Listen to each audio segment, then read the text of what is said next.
If you're wondering about selling your home while living in Orange County, then you're in the right place.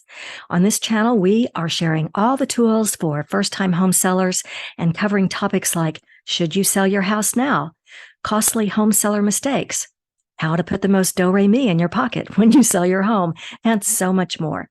Now let's get on with today's episode. Hi there, my name is Rami like Do-Re-Mi. I am a top producing agent, a best-selling author, and an award-winning interior designer. I've been doing real estate for well over 20 years across 4 states, and I have a few things that I'd like to share with you, a few insider tips for when you get ready to sell your home or maybe buy your next home. And stay with me till the end of the video. I'm going to share with you one crazy, stupid, silly, but true real estate story. It's the favorite part of what I do, and you won't want to miss it. Now let's get started. All right, let me switch over to my laptop. Let's get to our 6 costly mistakes to avoid when selling your home. You know, the truth is, you can Google how to sell my home, tools for first-time home selling, tips before selling your home, and all that, and you'll see the very same articles. Boring. So what I'd like to do is pare it down. There are over 6 billion of these pages on the internet, and that can make our head want to explode. So I'm bringing you only 6 tips today on how to sell your home more quickly that maybe you haven't heard of before. And even if you get only one good one today, well, I'm hoping it'll be worth it. All right. The first tip is don't allow your home to be on the market past the 30-day mark. I call this the 30-day rule. We know statistically that a house will sell within 2 weeks of being priced right. So that's your best marketing strategy. See the top of the graph? That's the 30-day mark, and that's your sweet spot. As agents, we do a lot of amazing things to bring exposure to your home, but you also have the authority to set the price and change the price so that you can sell before that 30-day mark. Here's what the banks do with their foreclosed properties. They do incremental price adjustments until the house sells. It's very non-emotional and very logical because they know that a house will sell within 2 weeks of being priced right. So if your house does stay on the market longer than the 30 days, and sometimes in a buyer's market with an overabundance of inventory that can happen, then be prepared to do price adjustments until the house sells. Keep the emotions out of it because this is all about getting the most do-re-mi in your pocket.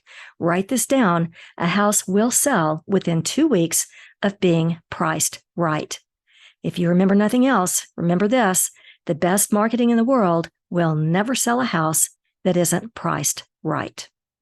The question is there a secret formula that others don't know about to get the price right the first time?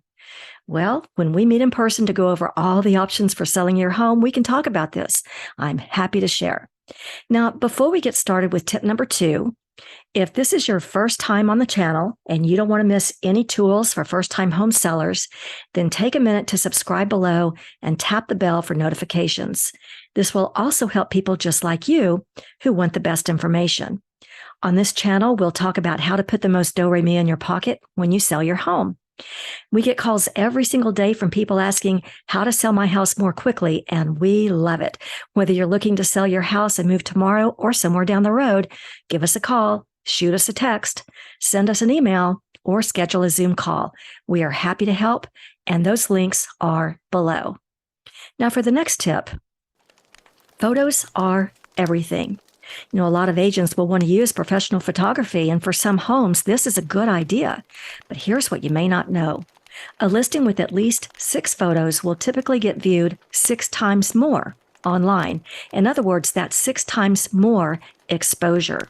So don't stop at just 1 or even 2 photos. At the same time, don't go overboard with 50 photos of your home. This just gives a potential buyer a reason to disqualify your home before they come out. Too many photos can be overwhelming. A professional photographer knows how to make a home look enticing, and we definitely want to entice a buyer to come visit your home. What I'll often do is splash in colorful pillows in red or red-orange just to increase the emotions of the person viewing the photos. So when your photographer comes out, this is a trick you can use. All right. Now, as a side note, if you've ever seen a photo of a house online that really grabbed your attention because it was so ridiculous, leave a comment below and tell us about it. And if you stick with me until the end of this episode, I'll tell you about a picture that was definitely cringeworthy. Okay. What makes someone click on a listing and open all the photos? Well, as I've already hinted, the answer is color. Color raises emotions, and for most buyers, they'll want to see more of that house. So take an active role in choosing what photos you'd like to use and make sure the opening photo on your listing has the most color, especially red. Even if it means adding red pillows on your white sofa or red flowers at your front door, reds and oranges and other bright colors tend to raise emotion as people look at your photos. This is what we want. These little touches help buyers go offline and come to see your house in person. So this one little tip of adding color will make better photos or help you take better photos if you're doing them yourself. Now, do I have any other tips for the photos? Well, yes, I do. First, clean the windows to make the most of natural light. Second, for some rooms, you'll have to shoot the photos from the corner of a room for the best perspective. And lastly, be sure there are no electrical cords in view because that just makes a messy first impression on the photos. Of course, professional photography will make a tremendous difference. If you want the best ROI when selling your house, this could be totally worth it because professional photos are everything. All right, here comes tip number 3, and that is staging. The goal of staging is to make your home attractive to the highest number of buyers and bring in the highest price. Let me say that again. We are fleshing out the highest price. Now, staging can be as simple as adding pillows, artwork, plants, and lighting. Those are the 4 things to focus on, by the way: pillows, artwork, plants, and lighting. But it's really all about emphasizing the architectural features of the room and helping the buyer to imagine themselves living there. It's quite an art form. As you can see in this photo, the windows are the architectural feature, so there are no draperies, but there are plants to the right and the left. And the light fixture helps draw focus to that area. You'll also notice the art gallery is laid out to mimic the graphic lines of the windows. This is the art of staging. But in all honesty, it's true that the average person feels like staging is an unnecessary expense, and that breaks my heart because staging builds perceived value, which can increase your profits. Staging builds perceived value, and that can increase your profits. Maybe you've never thought of staging as a way to increase the do-re-mi in your pocket. Now, while we're talking about staging, here's what I want you to know. Most homeowners miss out on a whopping 15 to 20% of their home's value. That's a very big deal, and that's something I wouldn't want you to miss out on. So how can we squeeze another 15 to 20% out of your house? Well, I did some quick research, and here's what I found. Over 80% of staged homes will typically sell within 30 days. If you're interested in a quick sale, then staging can certainly help accelerate that. Now, of those that sold within 30 days, over 80% will sell over the asking price, over the price you think you can get. And on average, staged homes will sell up to 45% of the original price.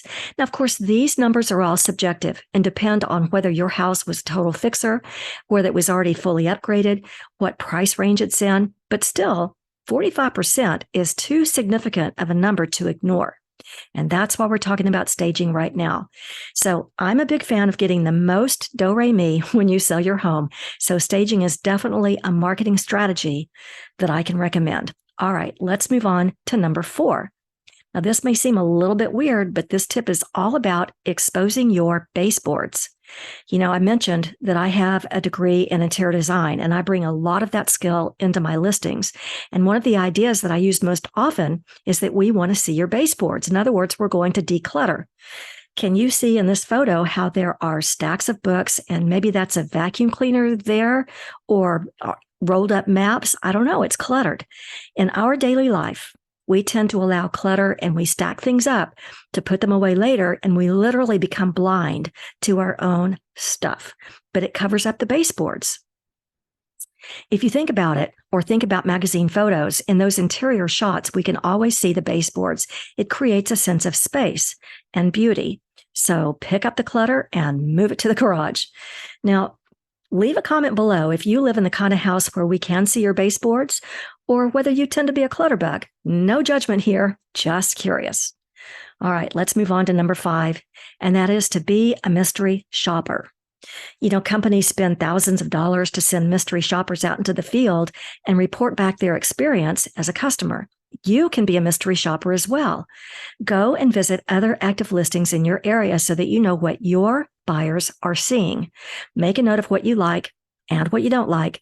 Take an objective view and then ask yourself, if I were a buyer, which of these houses that I saw today would I want to make an offer on, and why? Make a list, and I promise this exercise can be very eye-opening. If you were a buyer, would your house be the one to offer on? Interesting question. All right, last but not least, here comes our last tip today, the love letter, but in reverse. We're going to spin it around on its head. We know love letters from years past where a buyer would offer on a house and include a note all about their family and why they loved the house so much. And this helped the sellers to get an idea of who their buyers might be. And most of all, would they love the house the same? And it was a tremendous help in multiple offer situations, not only for the buyers, but also for the sellers. Problem is, a buyer's love letter is now considered a violation of fair housing. But we can still use this tactic in reverse. We're going to flip it on its head. This tip is for you to leave a stack of open letters for your potential buyers to pick up that tell them what you've loved most about your house. It'll help create a connection and help match the right buyer for your house. And there we have it. Those are my 6 tips for today. Now, in each of these episodes, I promise to share with you the lighter side of real estate by featuring one crazy, stupid, silly story. These stories are my favorite part of real estate. So what do we have for today? Well, this one comes from Clarissa in Florida. She wrote to me and she said, I showed a multifamily home that had 6 units in one building. We went up to the 2nd floor bathroom in one of the units, and there was an odd smell. So I pulled back the shower curtain and there was an alligator in the tub. Oh my. Leave a comment below and let me know what you would do if you pulled back a shower curtain and saw an alligator. So remember, whether you're looking to sell your house and move tomorrow or next year or somewhere down the road, you can give us a call, shoot us a text, send us an email, or schedule a Zoom call. We'll talk about how to put the most do-re-mi in your pocket. Remember to subscribe and tap the notifications bell. And by the way, when we see each other, you can ask me about the 3 options for getting more do-re-mi from the sale of your home. I call these the do-re-mi options. One of these will be just right for you, and the other 2 won't be a fit. But I would love to go over these with you in person. Thanks for watching, and I look forward to meeting you soon.